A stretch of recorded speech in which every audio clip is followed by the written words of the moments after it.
దేవుని యొక్క అతి శ్రేష్టమైన నామములు కూడి ఉన్న ప్రతి ఒక్కరికి ప్రభు ప్రట్ట వందరంలో తెలియపరుస్తూ ఉన్నాను. మరి యొక్క వాక్యము వింటున్న సహోదరులారా, మరి యొక్క వాక్యాన్ని చివరి వరకు మీరు వినాలని ప్రేమతో మిమ్మల్ని కోరుచూ ఉన్నాను. వాక్యములను మనము నిర్లక్ష్యము చేయకూడదు.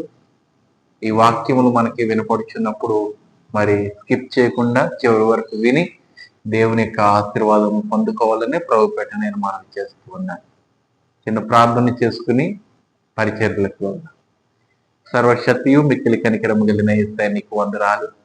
ఈ దినమందు ప్రభువ నీవు ఇచ్చిన ఆయుష్ని బట్టి మేము నిన్ను స్తుతించుచుండగా, నేను గనపరచుచుండగా ప్రభువ మా నోటికి నీవు బోరగా ఉండి మాతో సూటిగా తేటగా మీరు మాట్లాడతారని, ఈ దినమందు మాకు కావలసిన వర్తమానం మీరు మాకు అందిస్తారని యేసు నామములో వేడుకుంటున్నాము తండ్రి, ఆమేన్. ఈ యొక్క నేటి దినమందు మనము ధ్యానం చేయబోతున్న వాక్యము 1 పేతురు 3వ అధ్యాయము 8 నుంచి 9 వాక్య భాగములు మనము చదివినట్లయితే 8వ వాక్య భాగము నేను చదివి వినిపిస్తూ ఉన్నాను.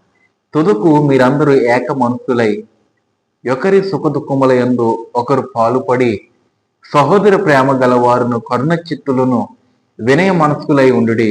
ఆశీర్వాదమునకు వారసులవుటకు మీరు పిలువబడితిరి గనుక కీడుకు ప్రతి కీడి అయినను దోషణకు ప్రతి దోషనైనను చేయక దీవించుడి. దేవుని స్తోత్రము కలిగాక ఈ వాక్యము నెమ్మది పరుస్తున్నది. ఈ వాక్యము మనలను సమాధానపరుస్తున్నది. మనలను ఈ యొక్క వాక్యము మన యొక్క మనసులను కుదుటిపరుస్తూ ఉన్నది. ఈ వాక్యాలను మనం ఈ యొక్క 2 వచనాలను మనము ధ్యానం చేసినట్లయితే ఈ రోజు కూడా మనకు సరిపోదు. అంతటి కారణముగా ఉన్నది ఈ యొక్క వాక్యం. ఎందుకంటే ఈ రోజుల్లో మనకి చాలా మంది మనలను విడిచి వెళ్ళిపోవచ్చు. మన మాట వారి దగ్గర ఎక్కిరింతగా ఉండొచ్చు, లేకపోతే మన యొక్క మాట చెల్లకపోవచ్చు. కానీ దేవుడు ఏమంటున్నాడంటే కీడుకు ప్రతి కీడు మీరు చేయొద్దు. వారు ఏదైనా అపవిత్రమైన మాట పలికినట్లయితే మనం వెంటనే మన నోరును అదుపు చేసుకోవాలి, కంట్రోల్ చేసుకోవాలి.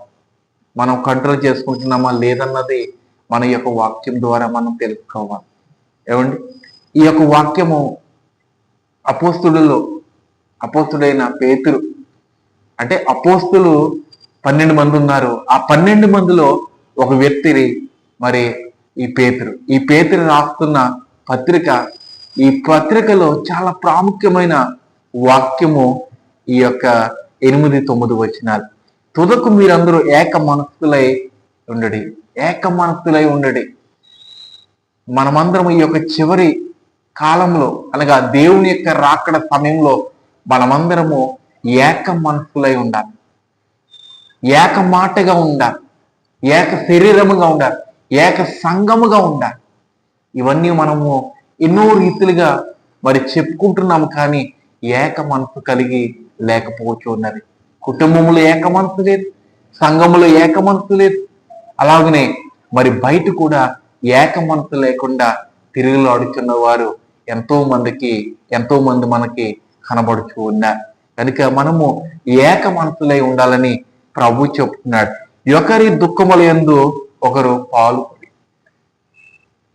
మరి మనము పాలు చూసినట్లయితే ఆ పాలలో ఎన్ని నీళ్లు కలిపినా కూడా అవి తెల్లటి రంగును అది కోల్పోదు. అలాగనే ఆ పాలలో ఆ నీరు ఎలాగైతే కలుస్తుందో అలాగనే ఒకరి దుఃఖంలో కూడా మనం కూడా పాలు పొందుకోవాలంటే, వారి శ్రమలో నేనెందుకని శ్రమ పడతాను, వారి దుఃఖంలో నేనెందుకని దుఃఖపడతాను అని అనొచ్చు. కానీ దుఃఖపడు వారి ఇంటికి వెళ్ళుట ధన్యతని దేవుని యొక్క వాక్యం తెలియజేస్తున్నది.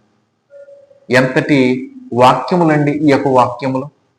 ఈ వాక్యములు మనలను నెమ్మదిపరుస్తున్నాయి, మనలను శాంతిపరుస్తూ ఉన్నాయి, మనకు జ్ఞానము బోధిస్తున్నాయి. ఈ యొక్క వాక్యము, ఈ గ్రంథము చెడ్డ గ్రంథము కాదు. ఈ గ్రంథము పరిశుద్ధమైన గ్రంథం. ఈ గ్రంథంలోని వాక్యములను ఎప్పుడునూ నీవు నిర్లక్ష్యము చేయకూడదు. నిర్లక్ష్యము చేసినట్లయితే లోకము నిన్ను నిర్లక్ష్యం చేస్తుంది, తుదకు దేవుడు కూడా నిన్ను నిర్లక్ష్యం చేస్తాడు.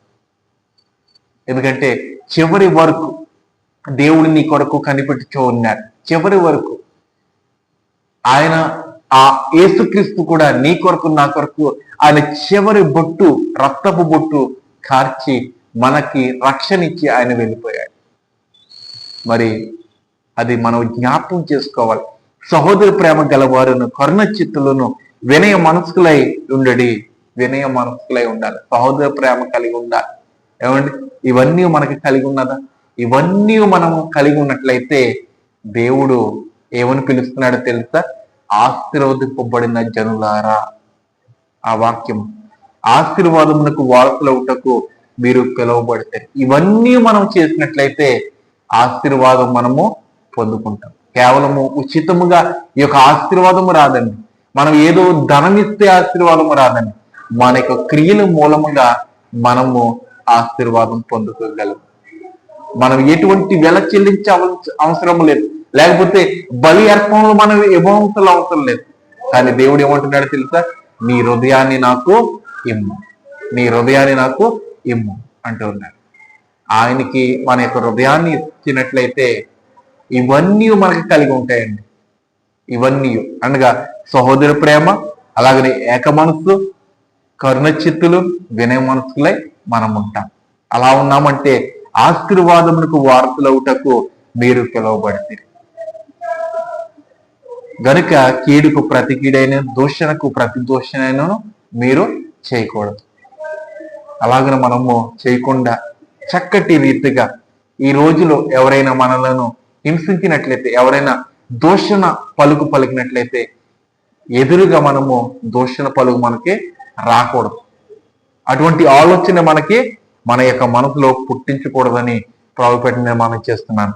అలాగనే లోకసు వార్తలు మనం చూసినట్లయితే లోకసు వార్త 23వ అధ్యాయము 34వ వచనంలో యేసు, తండ్రి వీరేమి చేస్తున్నారు వీరెరుగురు కనుక వీరిని క్షమించమని చెప్పాను. ఎంతటి హృదయం కలిగిన దేవుడండి! ఆయనను హింసిస్తున్నారు, ఆయనను కొడుతూ ఉన్నారు, ఆయనను గుద్దుచూ ఉన్నారు, ఆయన యొక్క ప్రక్కలో బల్లెపు పోటు పొడిచున్నారు. ఆయన కూడా తండ్రి వీరేం చేస్తున్నారు వీరికి తెలియట్లేదు, వీరిని క్షమించమని ప్రభు అడిగి ఉన్నారు. అటువంటి క్షమాపణ హృదయము, అటువంటి ఏకమనసు హృదయము మనందరికీ కలిగి ఉండాలని ప్రభుపేట నేను ప్రార్థిస్తూ ఉన్నాను. ప్రార్థించుకుందామా?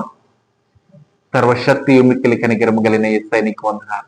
ఈ నేటి దినమందు మాకు ఇచ్చిన చక్కటి వాక్యం ద్వారా మేము ఈ యొక్క లోకంలో ఉండటానికి సహాయం చేయండి. లోకముని ప్రభువ నీ యొక్క వెలుగు ద్వారా వెలిగించడానికి సహాయం చేయండి. నీ వాక్యమే కదా ప్రభువ ఈ లోకానికి వెలుగు. నాయన, ఈ వాక్యం ఎంతమంది అయితే వినిచి ఉన్నారో ప్రతి ఒక్కరిని దీవించి ఆశీర్వదిస్తారని, మా పాపములన్నీ క్షమిస్తారని యేసు నామములో అడిగి వేడుకుంటున్నాము తండ్రి, ఆమేన్. అందరికి వందనాలు. శుభదినము. మిమ్మల్ని దేవుడు దీవించును గాక. ఆమేన్.